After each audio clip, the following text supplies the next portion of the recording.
Hello everyone and welcome to this lecture. In this lecture, we're going to talk about how to visualize expressions involving a real variable and equations involving them on a graph. Okay.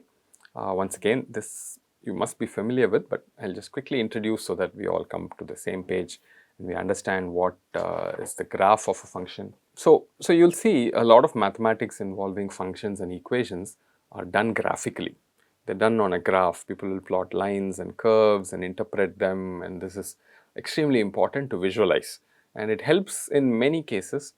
You can quickly visualize what's happening in a problem. Can there be a solution? Does it look like there'll be something that's happening which is favorable to you? Things like that. And visualizing these things is very, very important. So I'm going to show you how one can visualize. And today, particularly, there are many graphing calculators available online. You can easily visualize any function and quite easily see visually what's going to happen. Okay, so I'm going to show you how to do it. In particular, we'll use a graphing calculator called Desmos, which I will show for you also in this lecture. Okay, so we'll use Desmos quite a bit in this class. So it's good for you to get some practice with that also. Okay, so let's get started. So here is a map of some treasure island or something like that, and you might have seen this map before. It's a common map, and various places are marked on this map, and you may want to specify a location very precisely. Okay, so whenever you want to specify a location very precisely, you see that you're using a map. Okay, and quite often a map is not fully sufficient. You see, sort of, supposing you're interested in this place that's marked 6 or something, and you want to precisely specify its location. In this map, you have to sort of say, you go here, there, etc., etc. But if you want to be precise about it, one way to do it is to draw some sort of an axis. Okay, you can see I've drawn this x-axis here and a y-axis there. You can think of the x-axis as pointing towards one direction, maybe east, and the y-axis is pointing towards another direction, which is north. And how do you specify the position 6? Let's say you're in position 1. This is your origin, the starting position. It's called the origin. That's where you are. And where exactly is 6 with respect to you? You have to go 500 meter east. After that, you have to go 200 meter north. If you do that, you get to the point 6. So the point 6 is actually located using two numbers, not just one number. How far east I have to go and how far north I have to go. So a lot of times the location of 6 is written as 500, 200. Okay, just 500, 200, right? So with the understanding that from the origin, if I have to get to 6, I have to go 500 meters east and 200 meters north. Okay, so this is an old technique. I mean, you can say this has been used by pirates to specify where the treasure is. You might have seen in movies where somebody will start with a coconut tree, take 5 steps in one direction and then 10 steps in another direction, start digging and get the treasure out, right? So this is a very, very simple and easy way to specify precise locations where of places of interest in an island or any other place. Okay, the same idea is used in a Cartesian coordinate system. Okay, so this is how the Cartesian coordinate system looks. There is an x-axis and there is a y-axis. Okay, you can think of it as east and north if you want, if you like directions better. And then there is an origin. Okay, the origin is like the 0 point, 0, 0 point. And then every other point on this coordinate system has two coordinates. How far along the x-axis I have to go and how far along the y-axis I have to go. So here is a simple little illustration for you. Okay, so if you look at 6, 2, it means I have to go. So this is like 1 unit. Okay, this is like 1 unit. Okay, and if you say 6, 2, I have to go from here 6 units to the right along the x-axis and 2 units up along the y-axis. Okay, I hope.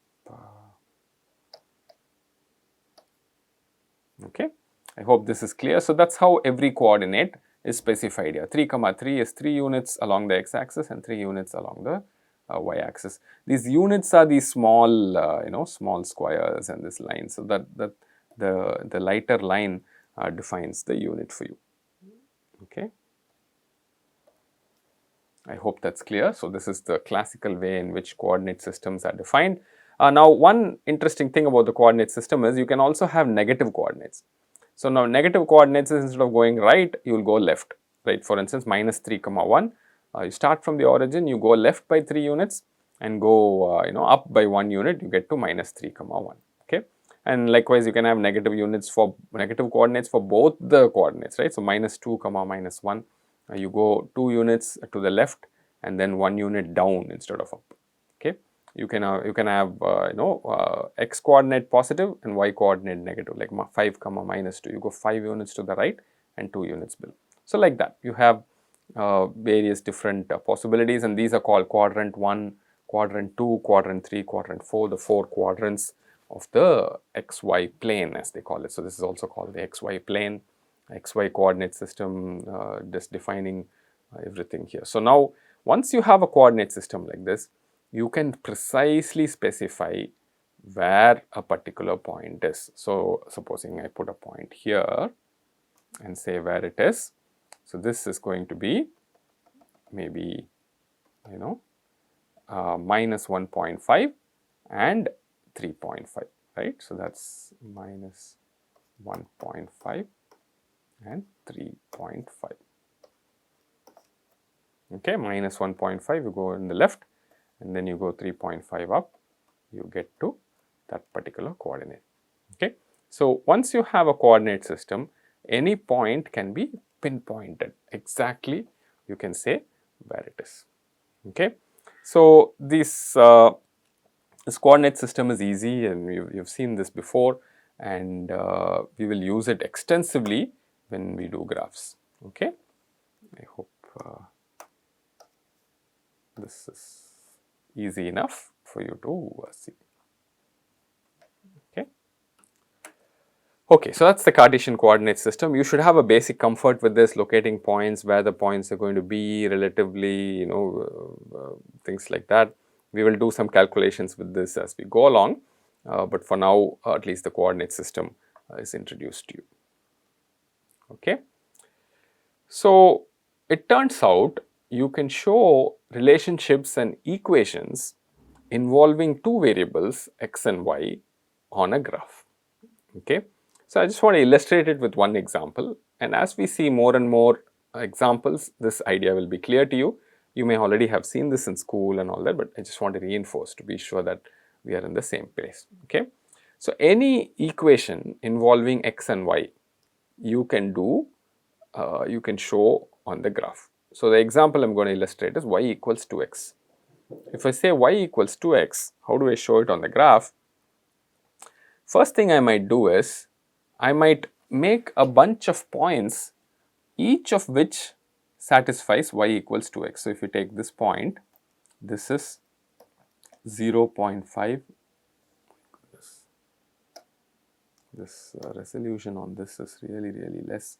So maybe I should just take this point. So if you take this point is 1, 2, isn't it? So that is that point, and every point here satisfies y equals 2x. So if you take this guy here, this one is 2.5, 5, right? X is 2.5, you can see y is 5. You can take any other point here. So let's say this one, right? So this one is minus 2, minus 4. Okay. So you can see every point, each of these points is actually a point that satisfies y equals 2x. The x coordinate, if you take the x coordinate of that point, multiply by 2, you get the y coordinate of that point. And notice when you take more and more points, there's no reason why you have to stop here. You can take more points here. So like for instance, if I go to this color, you can take this point, you can take this point, you can take this point, you can take this point. You can keep on taking more and more points, right? So if you take more and more and more and more points close by, you'll see you'll end up getting, can you imagine, right? So you'll end up getting something that looks continuously like a line. Okay. So this is something you have to believe and you have to keep doing and checking. So when you do this y equals 2x and then make a lot of points and then take very close by points, maybe you take 0.01, 0.02, 0.001, it just take a lot of points that satisfy y equals 2x, then you notice that they are actually on a line. Okay, they seem to be clearly on a line, and then one can observe that pattern there. So it turns out these things lie on that line. I put a dotted line to show you what it is. You can make it a little thicker, and basically I just want to claim any relationship you have between y and x, these are visualized as lines and curves on the xy plane. So this is very important, and this visualization is very important. So you notice here there is only one relationship. So when you draw other relationships, you can compare the relationships and see what can happen because of them. Okay, so all these things are very interesting. So like for instance, just to go back and give you an example, in the apple oranges problem that we saw in the beginning, there were two relationships, right?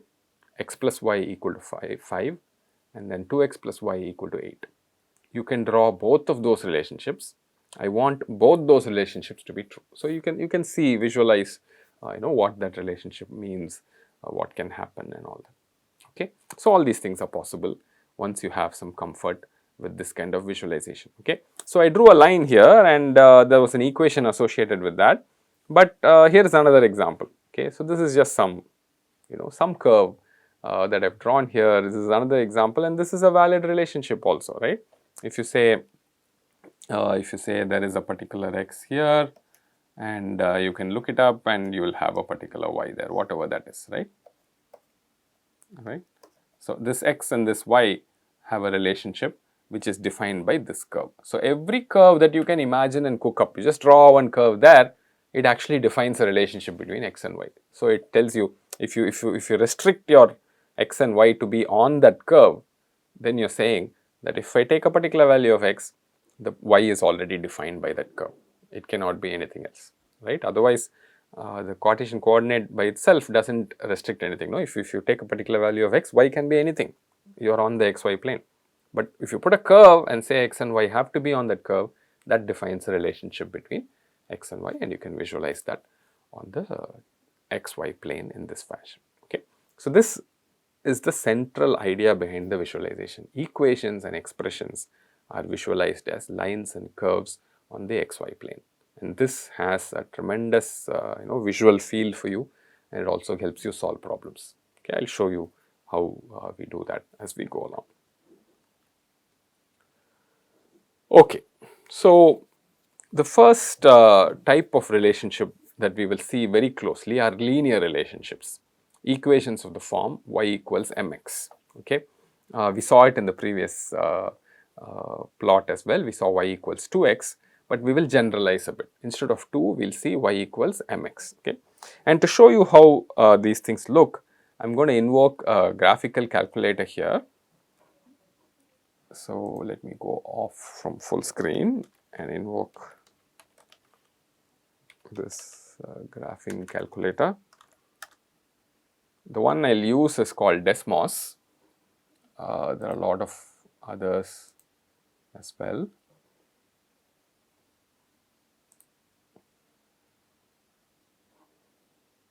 So I've made a lot of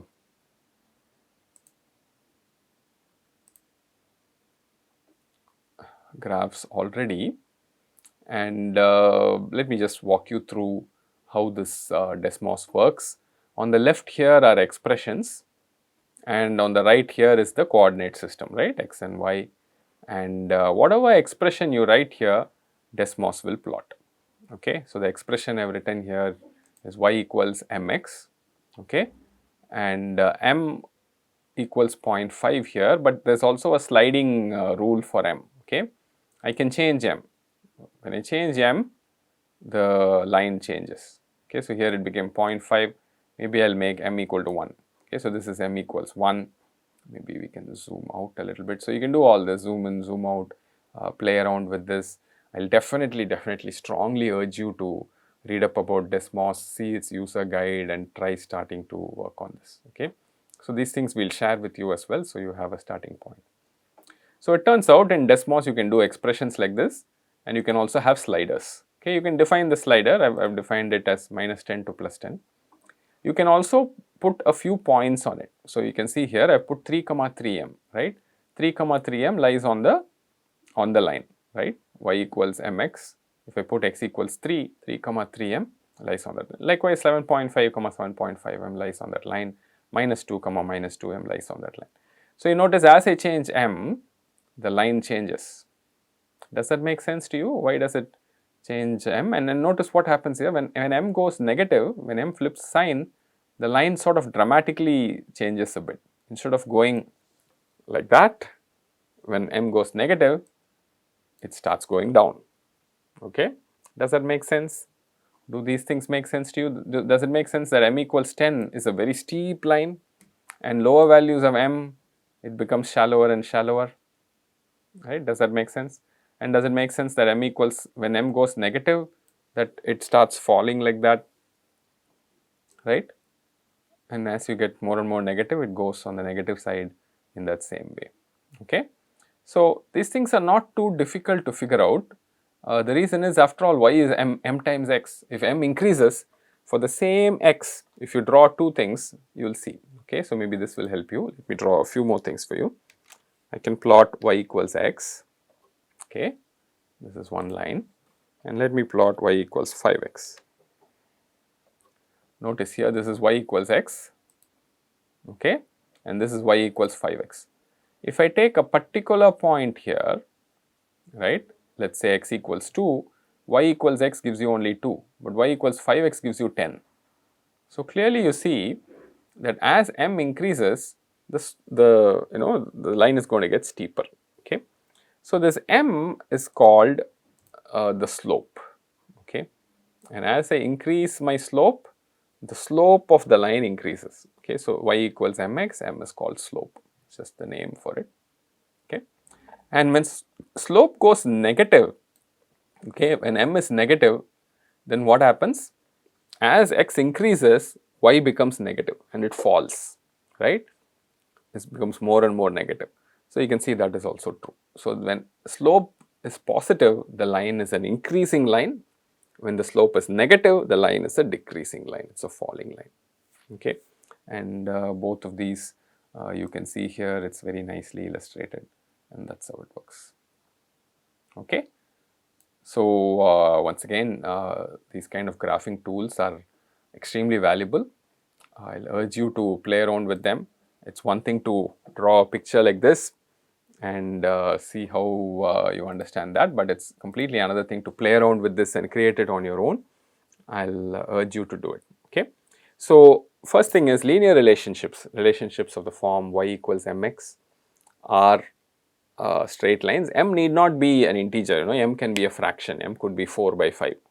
So we saw that m is 0.8 and all that. So any fraction, or even an irrational number, y equals √2x, it's possible. Anything you can pick for m.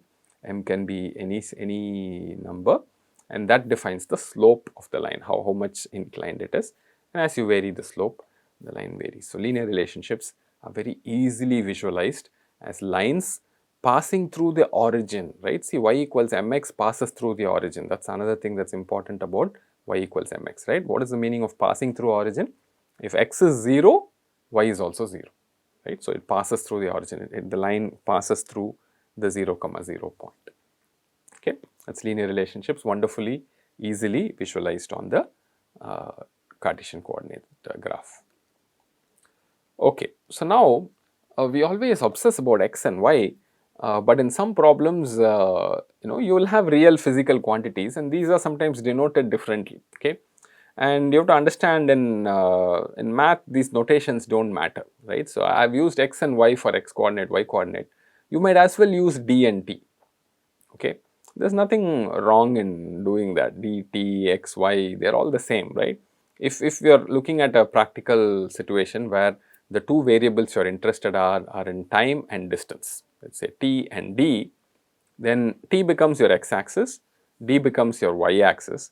So, and if an object is traveling at a constant speed, then d equals v times t, and this v actually is the slope, right. So, you notice if you're traveling at a constant speed, then you have d equals v times t, and your v becomes the slope. So, in an actual physical system, all these things, the x coordinate value, y coordinate value, the slope, have physical equivalent meanings. Okay. So, while we may not use units in the mathematical study, you should always remember that there are physical systems where these straight lines and linear relationships hold. And in a particular physical situation, each of these parameters will have physical meaning. But we will not associate physical meaning so much when we study mathematical objects, but you have to know that is essential for problem solving. I will give you one more example. This is not the only example. You can also have voltage equals resistance into current, right. So, that is also a very simple linear relationship, often visualized on the graph. And here the slope R is actually the resistance. Okay, it has a very physical meaning.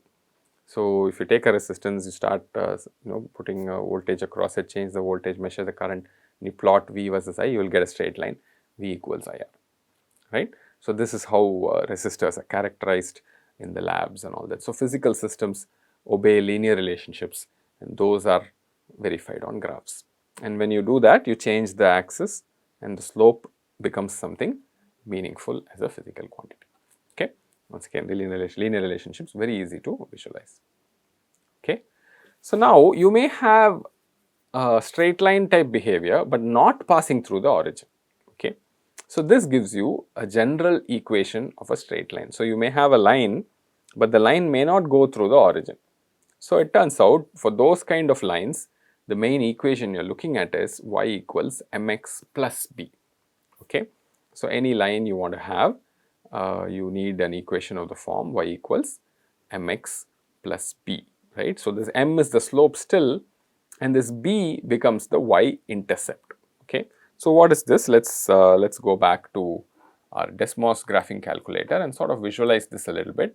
So, I have a simple graphical calculator picture for y equals mx plus b. I have a slider for m. I also have a slider for b. Now, this has got m equals 1, and then I am going to change b now. Notice what happens. As I change b, the line keeps moving upwards and downwards, doesn't it? Okay. So, it sweeps up and down. So, m is kept the same.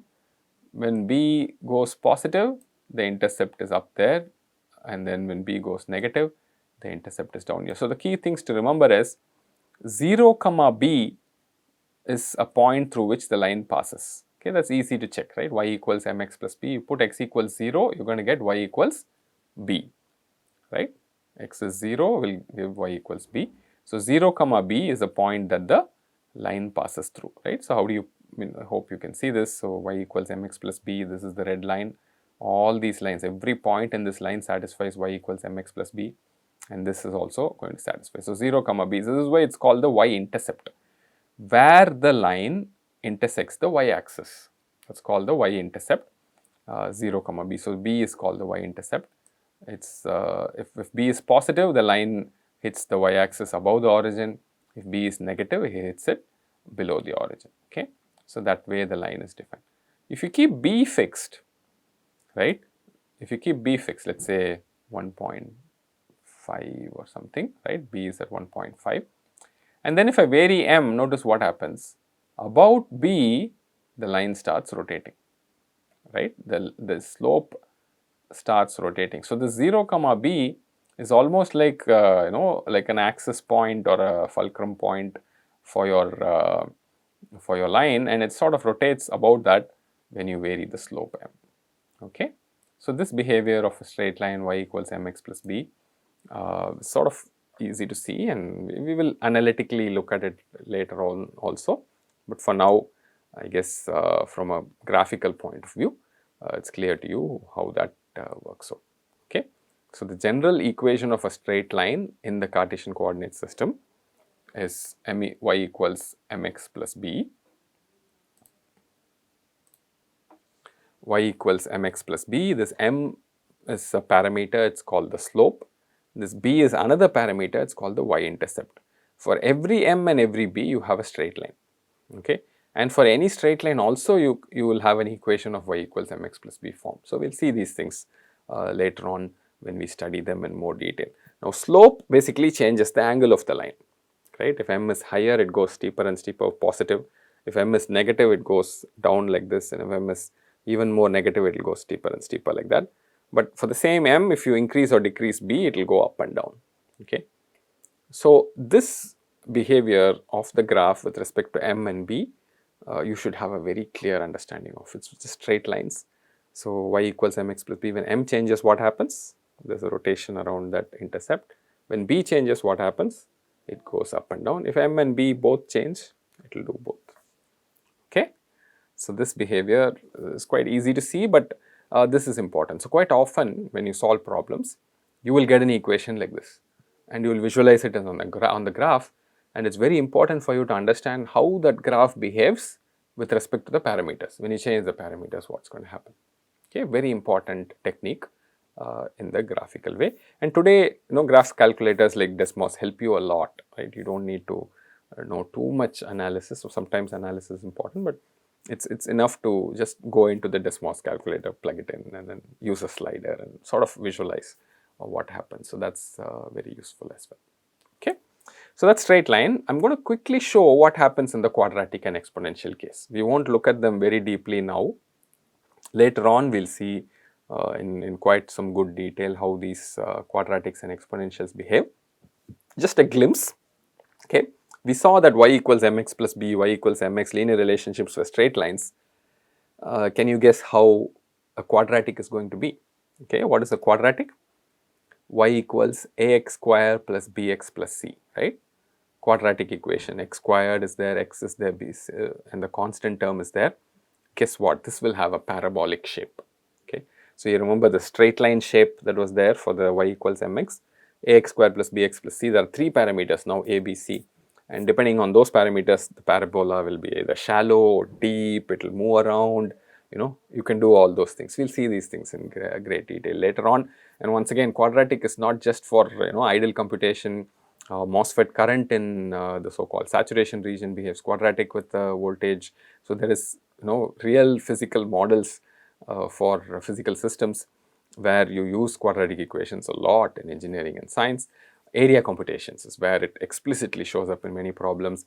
And another place where you would have seen quadratic formulae is distance under constant acceleration, right.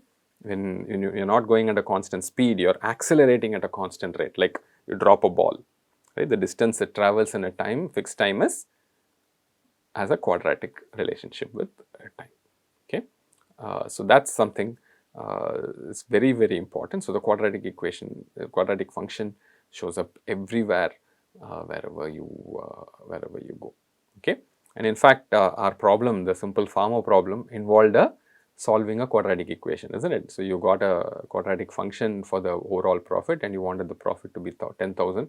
So, you want to find where the quadratic function becomes equal to 10,000 and things like that, okay. So, this is how quadratics look. We also had this wonderful exponential type function, p times 1 plus r x power x. I think I used d instead of p, but it's okay, it's all the same. The principal amount of money times 1 plus the compound rate r raised to the power x. X is the period of how many times you are doing the compounding, and you will get this kind of an exponential. This is the exponential behavior. It will go up like that.